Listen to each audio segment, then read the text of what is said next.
Mahasiswa Universitas Dian Nusantara kelas statistik semester 4.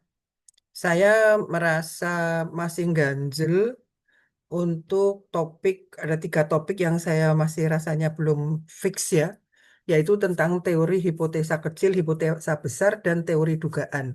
Di mana kita eh, untuk 3 hal ini kita uji hipotesa.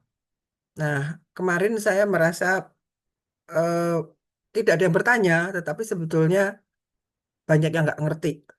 Nah, sekarang kita yang pertama, terutama adalah bagaimana teori dugaan itu bisa kita manfaatkan di dalam uji statistik, terutama bagaimana menggunakan tabel.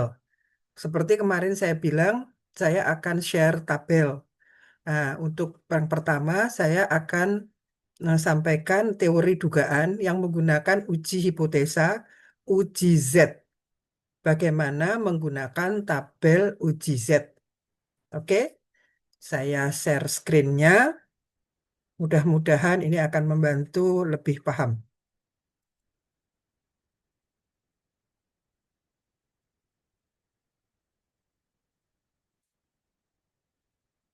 Namanya teori dugaan statistik. Teori dugaan statistik ini eh, sebetulnya untuk mengetahui bagaimana nilai populasi atau nilai sampel bisa mewakili populasi, ya. Nah, biasanya distribusi sampling itu diharapkan bisa mendeteksi letak statistik suatu sampel. Karena biasanya yang namanya sampling itu hanya wakil dari sebuah populasi. Maka yang disebut dengan uji dugaan itu adalah supaya sampel yang kita ambil ini bisa mewakili populasinya. Ya, biasanya kalau kita akan melihat semua yang ada di populasi itu mahal. Karena apa? Kita tidak bisa mengambil dari sampel, tapi harus dilihat dari populasinya. Nah, supaya kita bisa mengambil dugaan itu, kita mengambil sampel, diharapkan sampel itu bisa mewakili populasi yang ada. Nah, biasanya untuk mendekati kebenaran parameter populasi itu, kita ada yang namanya uji hipotesa.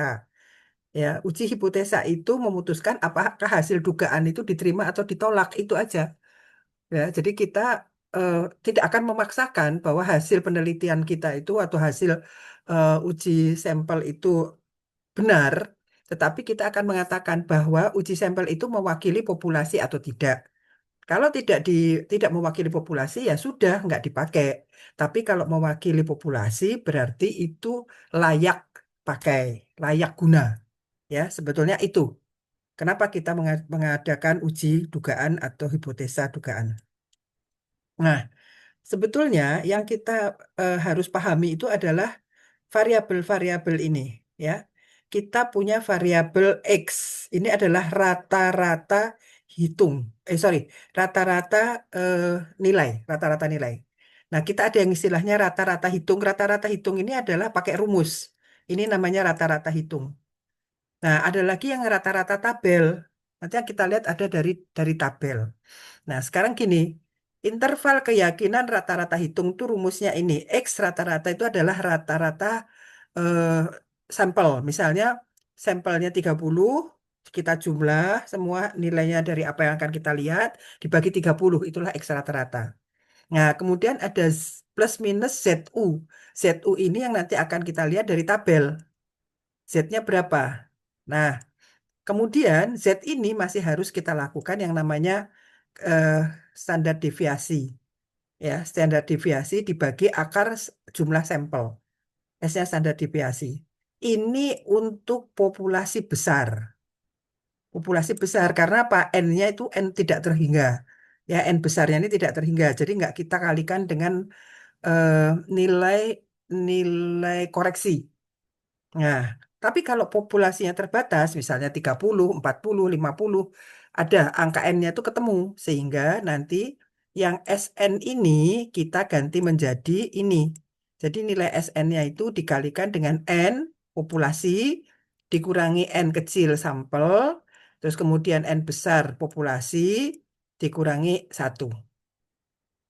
Ya, jadi N besar itu adalah jumlah populasi, N kecil adalah jumlah sampel. Nah, nanti angka X jumlah X-nya yang akan kita hitung itu tadi gini. Nah, X-nya ini ada di sini, tapi kemudian ada plus, sorry, plusnya ke kanan dan minus. Minusnya ini apa? Minus Z, ya, Z kali S per akar N. Nah, ini tadi yang akan ininya. Ya, jadi X-nya rata-rata ini dari hasil hasil jumlah sampel dibagi rata-rata nilai-nilai sampel dibagi jumlah sampel, dapatlah ini yang namanya X rata-rata. Kemudian min dan plus itu angka koreksinya. Koreksinya kalau dia sampelnya sampel tidak terbatas maka rumusnya yang ini, tapi kalau sampel terbatas ini rumusnya yang ini. Itu kira-kira. Nah, nanti yang namanya uji Z, ya, yang namanya uji Z sebentar. Ini biasanya suka nggak kelihatan nih. Oh, kelihatan, kelihatan. Nih, nah, ya, yang namanya Z itu nanti namanya ada angka kritis. Angka kritisnya akan kita lihat dari tabel.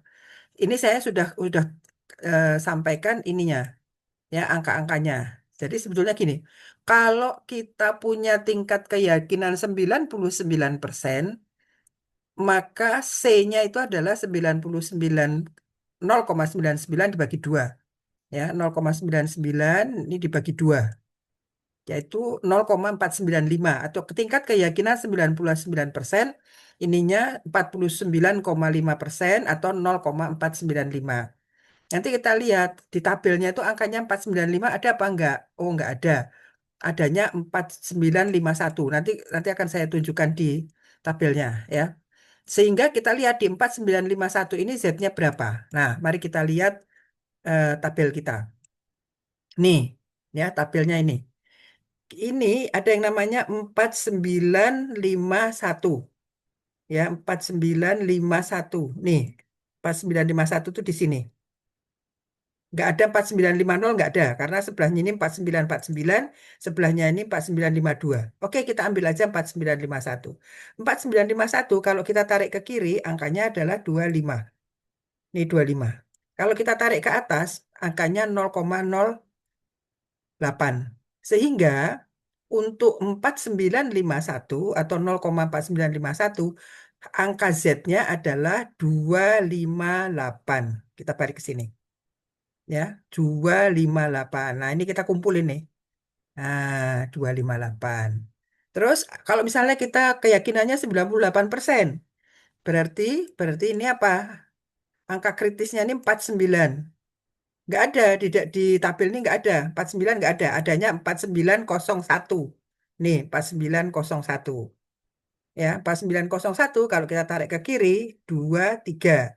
Kita tarik ke atas 0,03 sehingga nah 4901 itu angkanya 233.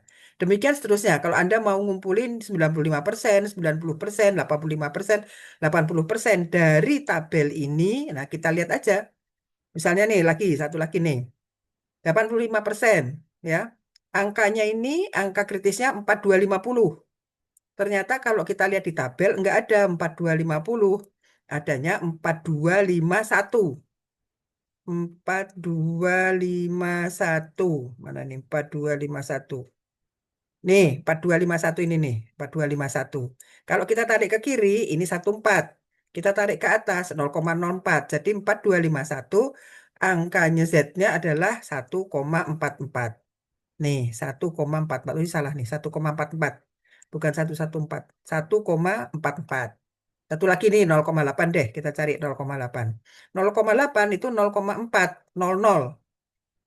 Ya, 0,400 itu adanya di mana nih? 0,400, 0,400, 0,400 nggak ada. Adanya 3997, 04015. Deketan yang 3997. Ke kiri 12, ke atasnya 0,08. Jadi 128. Gitu ya cara lihat di tabel Z-nya. Nah, sekarang kita lihat di contoh soalnya. Nih, misalnya gini nih ya. eh, ada suku bunga deposito rupiah tenor 12 bulan. Nah, ini yang harus harus jelas itu adalah data-datanya ya. Tenor itu deposito yang kita nabungnya selama 12 bulan. Oh, sorry, mendepositokannya selama 12 bulan. Standar deviasinya adalah 2,25. Nah, standar deviasi ini kan adalah S kecil tadi ya. Ya. Kemudian ada 120 bank yang kita amati ya. Kita kan nggak mungkin mengamati 128 bank.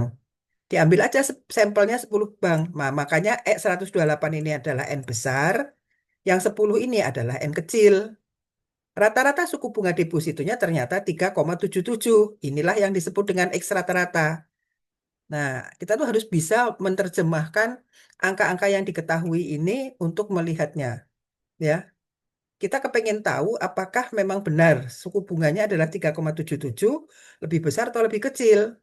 Nah, tetapkan interval kepercayaan rata-rata populasi untuk derajat kepercayaan 95%. Angka 95% ini itu terserah Anda. Kalau Anda merasa yakin dengan 99 ya silahkan. Artinya nanti Anda harus ngambil lebih besar angkanya, lebih besar sampelnya. Angka 95%, maka kita akan melihat berapa sih 95% tadi. Ya, misalnya gini, 95% itu tadi kita sudah punya tabelnya kan? Nih, 95%. Berapa? Z-nya 1,96. Nih, Z-nya 1,96. Ya, 95%, Z-nya 196. Kita nggak usah milih-milih yang lain. Jadi kita ada di sini nih. Nih, Z-nya 1,96.